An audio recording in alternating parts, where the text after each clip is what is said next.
Muy buen martes de mercado, pese al feriado que en Argentina los que invertimos con CDR no podemos operar, pero sí aquellos que operan desde afuera con una cuenta en el extranjero, en Estados Unidos, sí podrán estar operando con normalidad y sí pudieron haber operado el día de hoy.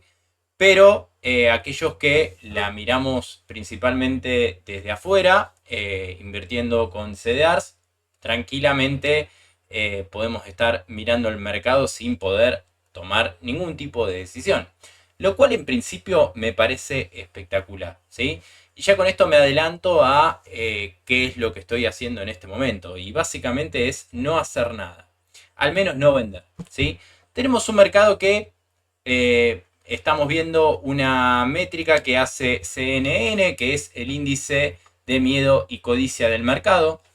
Sí, que esto es muy sencillo, es una media móvil de 125 periodos sobre el índice S&P 500 y lo que hace es medir de alguna manera el temor del mercado, ¿sí? Cuando la métrica del índice S&P se junta con la media móvil de 125 periodos, se genera un puntaje en donde estamos en zona de miedo extremo, ¿sí? Entonces, ¿qué es lo que nos da la pauta? Bueno, nos da una gran pauta, nos da una aproximación de cómo está el mercado.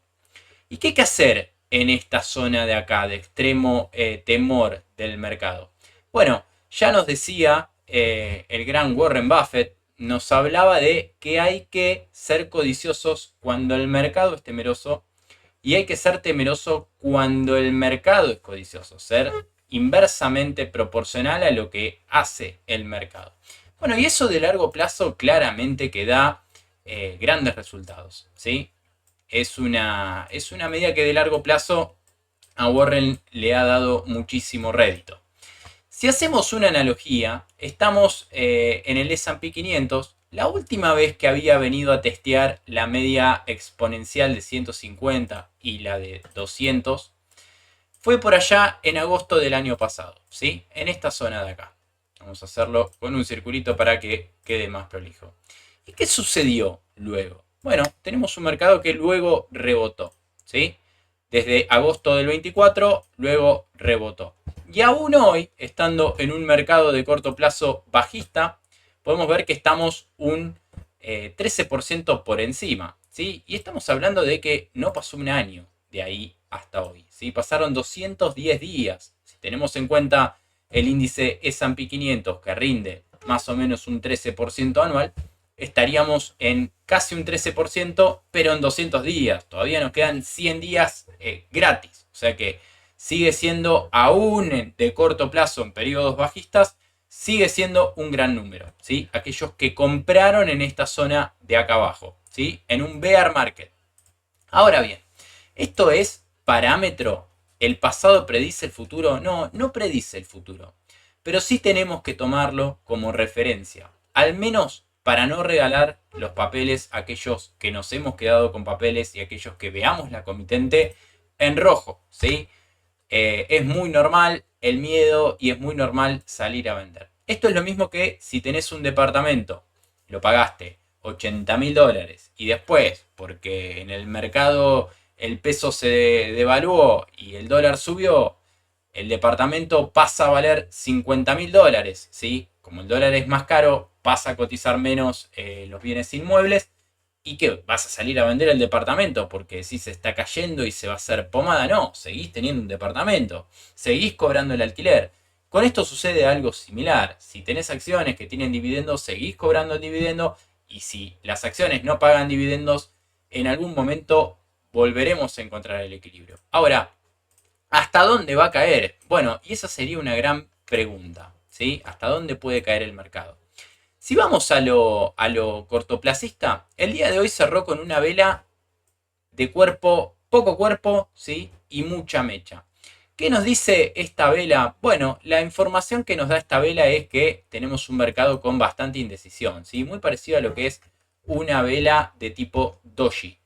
Entonces, En principio es una desaceleración de esta caída. Si vamos a ver el índice VIX, que es el índice de volatilidad, que lo hemos visto ya en otras oportunidades, primero tenemos una vela también de mucha mecha, poco cuerpo, lo cual indica en principio una desaceleración, cierta indecisión del mercado, porque tenemos un precio de cierre bastante pegado al precio de apertura, ¿sí? Supo estar bastante más arriba y terminó cerrando muy cerquita de lo que fue la apertura. Si bien es una vela verde, no es una vela con mucha fortaleza. Y fíjense que estamos en una zona en donde puede aflojar, ¿sí? Tenemos un índice VIX que nos mide justamente esta liquidez del mercado, ¿sí? Aquel temor del mercado, que es bastante predecible, ¿sí? ¿Por qué es bastante predecible? Bueno, fíjense que yo tengo marcadas acá las métricas temporales de cada tanto, cada cuánto suceden estas correcciones del mercado, ¿sí? Bueno, y fíjense que oscila entre 33 días, que es el mínimo, hasta 43 días, ¿sí? Es bastante, más 10 días más, 10 días menos. El ciclo del mercado es bastante regular. Entonces eso nos tiene que dar en principio una pauta de que esto no es un bear market. No tenemos un mercado bajista. Al contrario, ¿sí? Es una corrección en principio sana del mercado. ¿Cuáles son los escenarios posibles o los escenarios que podrían suceder?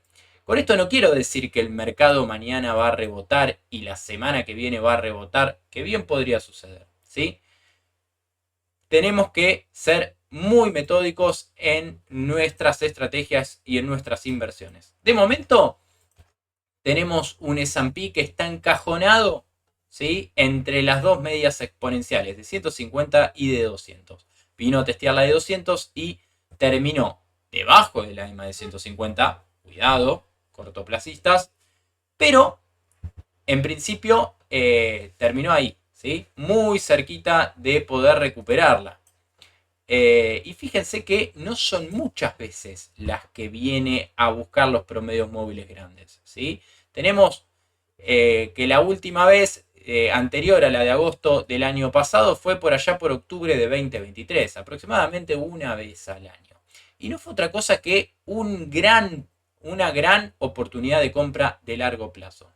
Entonces, ¿es para meterse de lleno? Bueno, en principio para mí no, ¿sí? En principio de lleno no, pero sí hay activos que empiezan a estar muy atractivos, hay activos que han desacelerado ya su caída y con esto me voy a adelantar. Es el caso de Google, que pareciera vivir una realidad paralela a lo que son las Big Tech y sobre todo si comparamos Tesla, que es la peorcita de todas, pero claramente con esto concluyo que no es una zona para salir a vender, ¿sí? Es una zona en donde tenemos que empezar a acumular grandes papeles, grandes acciones que conjunto con el mercado, con el temor del mercado, están bastante baratos, ¿sí?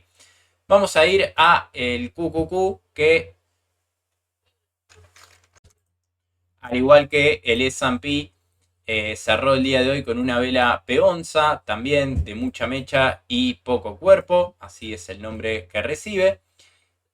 Por ahora no pierde los promedios móviles grandes, hoy testeó, incluso supo estar por debajo de la EMA de 200 y terminó justo a la mitad de este canal generado por estos dos promedios móviles grandes. Así que nuevamente vemos cómo no son muchas las oportunidades en donde encontramos un QQQ que de largo plazo es claramente alcista en estos precios relativos entre los promedios móviles de las medias exponenciales. A su vez, sí, a su vez, estaría reconociendo este piso del canal alcista, ¿sí? Una vez más, en principio. ¿Y qué podría suceder? ¿Es opción de compra? Bueno, con un poco más de riesgo, si sos cortoplacista, sí empieza a ser opción de compra, siempre y cuando no pierda el promedio móvil de la EMA de 200. Para aquellos que sean de corto plazo, es muy importante tener un stop loss y comprar sobre un margen de soporte, ¿sí? Claramente esto no es una recomendación de compra, ni mucho menos, es mi opinión. pero sí lo veo mucho más interesante para aquellos que tengan perspectiva de largo plazo, ¿sí? Si vamos al Russell, sí perdió promedios móviles grandes y canal bajista también.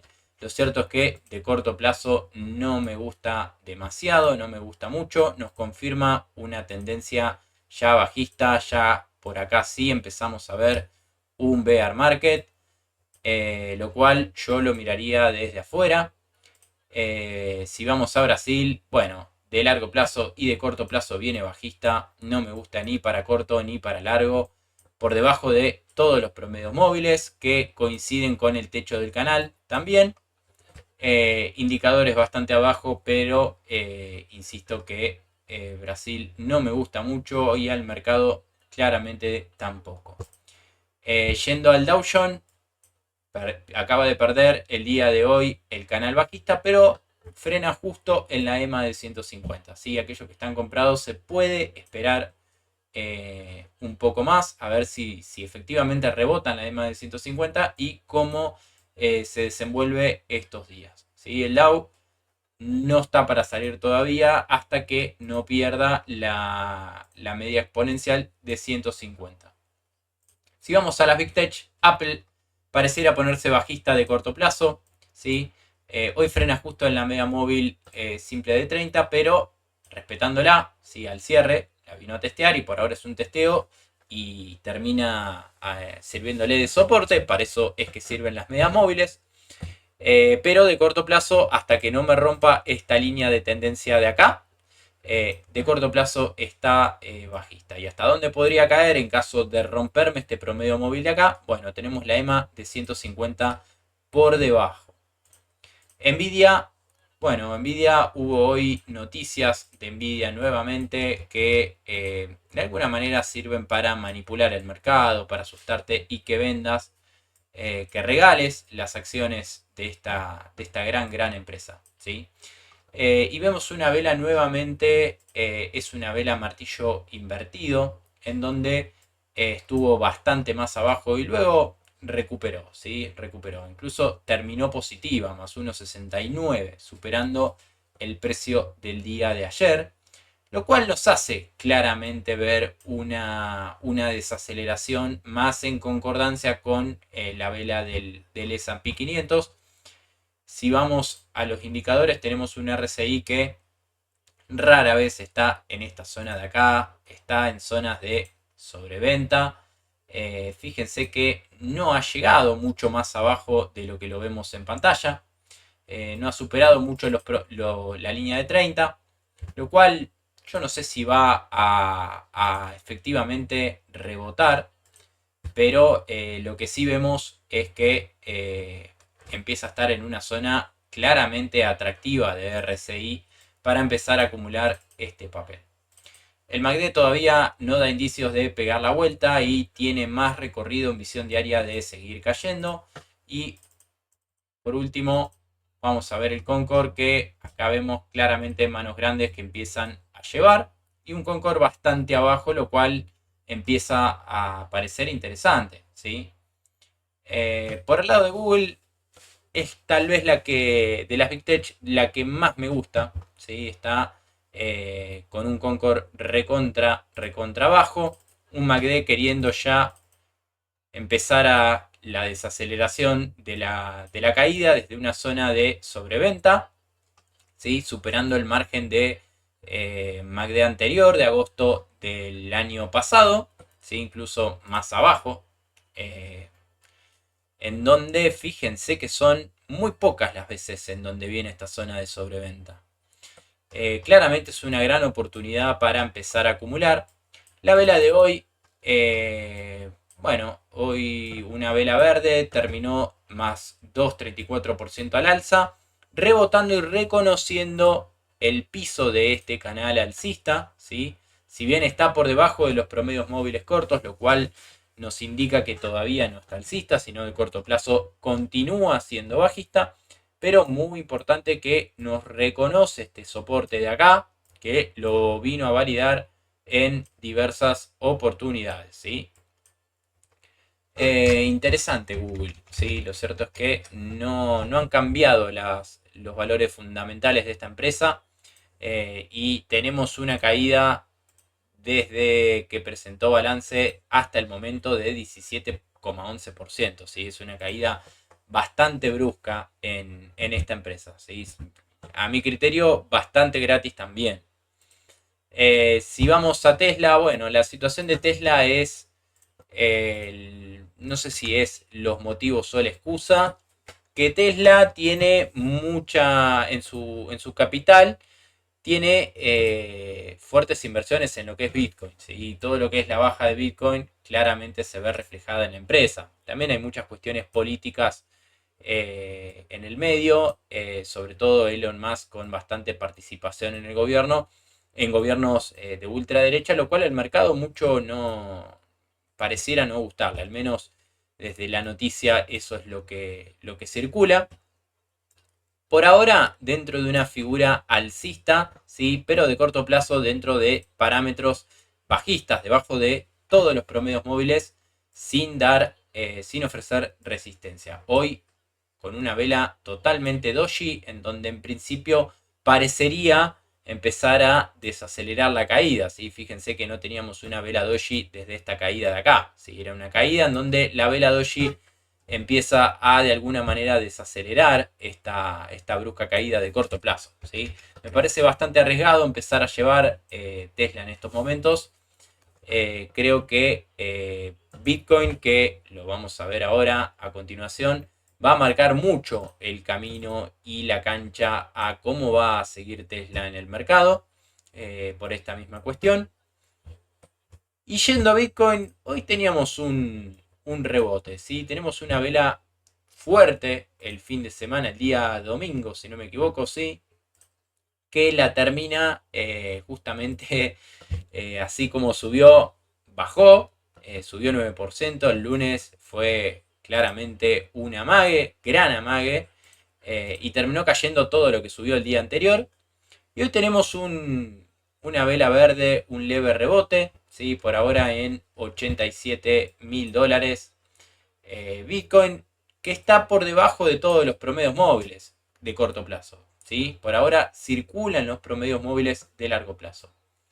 Y si lo miramos justamente desde una visión amplia, ya empieza a estar atractivo, ¿sí? Cada vez que Bitcoin vino a buscar y lateralizó en los promedios móviles de largo plazo, ¿sí? Son opciones de compra, son para acumular. Si es que crees en los fundamentos de Bitcoin, si es que crees en el proyecto, si es que crees... Bueno, de largo plazo siempre invertir en criptomonedas es riesgoso. Ahora, ¿por qué analizamos Bitcoin? Bueno, Bitcoin está muy ligado a grandes empresas del mercado y un arranque en Bitcoin claramente puede significar un arranque en Wall Street.